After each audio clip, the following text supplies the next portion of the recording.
On April 26, 2011, an electrical storm centered itself over the Big Cypress National Preserve. During one of the most historic dry seasons South Florida has experienced, the skies opened up, reached down, and touched the plains with lightning-like precision.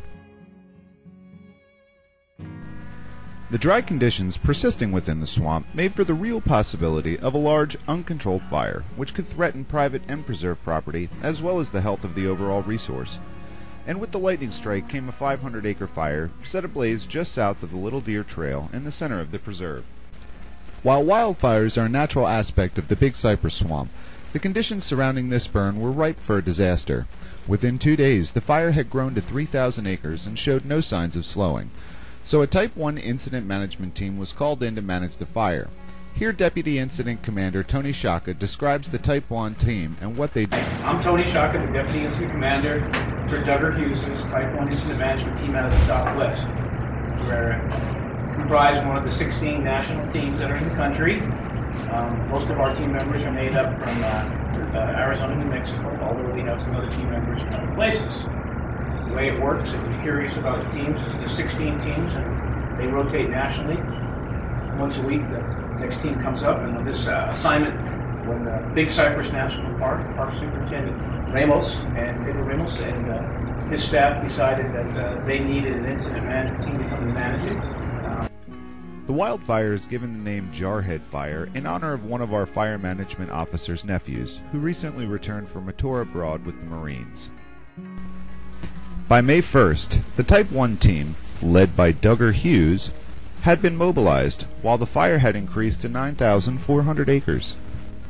On May 2nd, the fire has burned over 10,000 acres, and the fire management plan is put into effect. This is a blueprint of how the fire will be fought. Here again is Deputy IC Shaka explaining how we prioritize fighting this fire.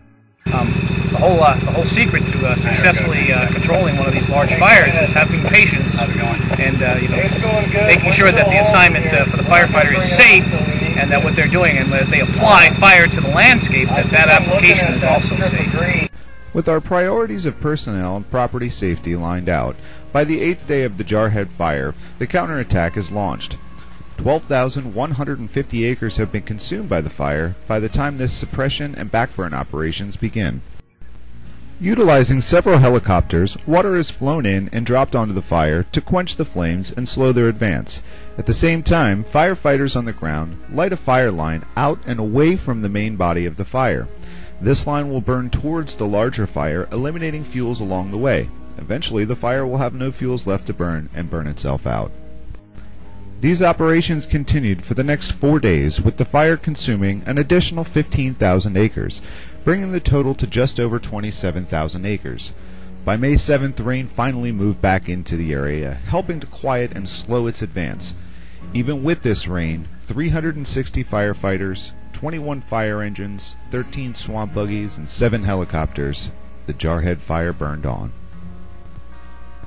By the 14th of May, 38,130 acres, 17 days, and countless man-hours, the Jarhead Fire had been completely contained, and would burn itself out within the next few days.